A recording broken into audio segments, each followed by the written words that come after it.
BBA, BCA, BCom computer కోర్సులో 100% placement లభించే ఏకైక డిగ్రీ కాలేజ్ కూకట్పల్లిలోని I3 డిగ్రీ కాలేజ్ 8367215215. అమరావతిలో గవర్నమెంట్ కోర్టు కాంప్లెక్స్కి సంబంధించి అప్పుడు వేసినటువంటి పైలాన్ ఇది ఒక రకంగా చెప్పాలంటే ఫౌండేషన్ స్టోన్ లాంటిది ఉంటుంది కదా.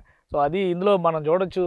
అప్పటి నుంచి ఇప్పటివరకు అమరావతి ఆంధ్రప్రదేశ్ లోగో చూస్తే పేరు Andhra Pradesh state secretariat and HOD's office complex. ఈ ఏరియా మొత్తం కూడా కన్స్ట్రక్షన్ అవుతున్నటువంటి బిల్డింగ్స్ సెక్రటేరియట్ టవర్స్ ఏవైతే G+50 G+40 టవర్స్ కింద చూపిస్తున్నారో ఆ టవర్స్కి సంబంధించినటువంటి ఫౌండేషన్ స్టోను. దీని ఆపోజిట్లో అటువైపు షాపూర్జీ పల్లోంజీ కంపెనీకి ఈ కాంట్రాక్ట్లన్నీ కూడా దక్కినాయి.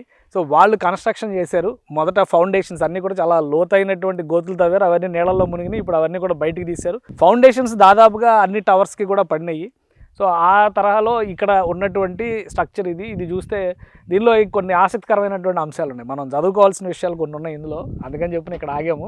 ఇది చీఫ్ గెస్ట్ చంద్రబాబు నాయుడు గారు అప్పుడు చీఫ్ మినిస్టర్ ఆ రోజు అంటే 2018 డిసెంబర్ 27న వేసినటువంటి రాయి ఇది. తర్వాత చూస్తే మంత్రులు కేఈ కృష్ణమూర్తి, ఆయన డిప్యూటీ సీఎంగా ఉన్నారు అప్పుడు. అలానే నక్క ఆనందబాబు, ఇంకా డిప్యూటీ సీఎం చినరాజప్ప మరొక డిప్యూటీ సీఎం, డొక్కా మాణిక్యవర ప్రసాద్ అప్పుడు గవర్నమెంట్ విప్గా ఉన్నాడు ఆయన. అలానే కోడెల శివప్రసాదరావు గారు అసెంబ్లీ స్పీకరు, ఇంకా షేక్ జానీ మూన్ ఆయన చైర్పర్సన్ ZPP గుంటూరు. సో వీళ్ళందరి పేర్లు వేశారు. గుంటూరు ఎంపీ గల్లా జయదేవ్ పేరుంది. ఇక్కడ తాడికొండ ఎమ్మెల్యే శ్రావణ్ కుమార్ పేరుంది. వడ్లమూడి పద్మలత MPP తుళ్ళూరు. సో వీళ్ళందరి పేర్లు ఉన్నాయి. బెజవాడ నరేంద్రబాబు ZPTC తుళ్ళూరు. ఇది ఇటువైపు చూస్తున్నా అంటే ఎంట్రన్స్లో మీకు చూస్తున్నటువంటి స్ట్రక్చర్లో కనిపిస్తున్న డేటా. అయితే ఇప్పుడు చాలామందికి ఆంధ్రప్రదేశ్లో సర్వేరాళ్ళ మీద కూడా సీఎం జగన్మోహన్ రెడ్డి, అప్పుడు సీఎం ఇప్పుడు కాదు, అప్పుడు సీఎం జగన్మోహన్ రెడ్డి బొమ్మలు చూశారు కదా. దానికి ఇన్స్పిరేషన్ బహుశా ఇదేనేమో, ఈ స్టోనే అయి ఉండొచ్చు. ఎందుకంటే ఇటు సైడ్ వచ్చి ఒకసారి చూస్తే మీకు కనబడుతుంది. 4 స్క్వేర్ కదా స్టోన్ అంటే, మరి 4 మూలలో ఉంటుంది కదా. సర్వేరాళ్ళు అంటే చిన్న చిన్నవి ఉన్నాయి కానీ దాని మీద జగన్మోహన్ రెడ్డి గారు బొమ్మ వేశారు. కానీ ఇది ఒక పెద్ద దిమ్మ, పైలాన్ అంటే ఒక దిమ్మలా ఉండేటువంటి తెలుగులో చెప్పాలంటే. సో ఇటు సైడ్ చూడండి ఇక్కడ ఏముంది అనేది. బహుశా జగన్మోహన్ రెడ్డి గారు బొమ్మ వేయడానికి ఇన్స్పిరేషన్ ఇదే అయి ఉండొచ్చు.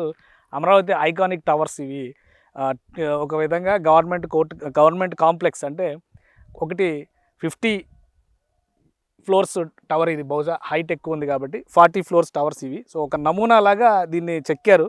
ఇదంతా కూడా గ్రానైట్ మీద చెక్కిందే.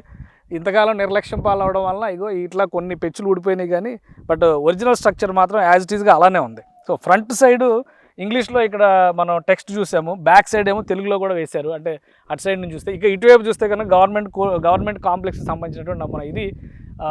ఐకానిక్ టవర్ అంటే HOD టవర్స్ అంటున్నారు కదా, అది ఒక స్ట్రక్చర్ ఇచ్చారు. సో అటువైపు ఉన్నది కూడా మరొకటి. ఇటువైపు చూస్తే Andhra Pradesh permanent assembly tower.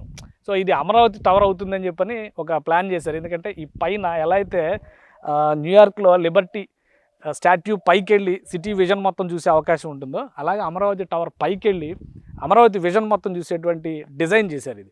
So అందుకని చెప్పి దీన్ని కూడా ఒక ఐకానిక్ స్ట్రక్చర్ లాగా ఇందులోనే పొందుపరిచారు.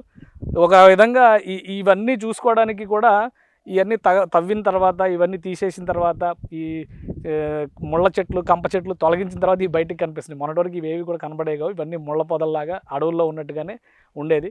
సో ఫైనల్గా కూటమి ప్రభుత్వం వచ్చిన తర్వాత గత 7-8 నెలలు, ఇప్పుడు 9 నెలలు అవుతుంది. 9 నెలలుగా జరిగినటువంటి పనుల్లో ఇవన్నీ కూడా బయటికి తేలినటువంటి అవశేషాలు, అప్పటి అవశేషాలు. సో పనులు మొదలైతే మళ్ళీ బహుశా ఎవరికి ఇస్తారు కాంట్రాక్ట్? అక్కడ షాపూర్జీ పల్లోంజీకి ఇచ్చారు లాస్ట్ టైము.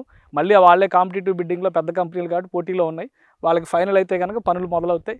శరవేగంగా పూర్తి చేయాలని చెప్పని టార్గెట్ అయితే పెట్టుకున్నారు. HOD టవర్స్ కూడా 24 నెలలు, 18 నెలల నుంచి 24 నెలల్లో పూర్తి చేయాలని చెప్పని టార్గెట్స్ పెట్టుకున్నారు. ఇవి కూడా డిఫరెంట్ స్ట్రక్చర్స్, ఎందుకంటే మధ్యలో కాలమ్స్ లేకుండా, బీమ్స్ లేకుండా స్పేషియస్ రూమ్స్ ఉండే విధంగా డిజైన్ చేశారు. అందుకనే అవుట్ సైడ్ ఎలివేషన్లో ఇవన్నీ కూడా ఐరన్ ఫ్రేమ్ టైప్లో కనిపిస్తున్నటువంటి డిజైన్లు ఉన్నాయి. సో ఈ డిజైన్లోనే ఒక ప్రత్యేకత ఉంది. ఆధునికమైన నియో క్లాసికల్ స్టైల్స్ అంటారు కదా, ఆధునికమైనటువంటి నిర్మాణ శైలి, ఆధునికమైనటువంటి మెటీరియల్స్. ఒకవేళ భూకంపాలు వచ్చినా, పెద్ద పెద్ద తుఫాన్లు వచ్చినా కానీ తట్టుకునే విధంగా వాటిని డిజైన్ చేశారు. సో ఈ కాంట్రాక్టులు ఫైనల్ అయిన తర్వాత, టెండర్స్ ఫైనల్ అయిన తర్వాత బహుశా ఈ పనులన్నీ కూడా మరింత వేగంతో ముందుకు సాగుతాయని చెప్పని ఆశిద్దాం. సుమన్ టీవీలో మీ పర్సనల్ అండ్ బిజినెస్ ప్రమోషన్స్ కోసం కింది నెంబర్కి కాంటాక్ట్ చేయండి.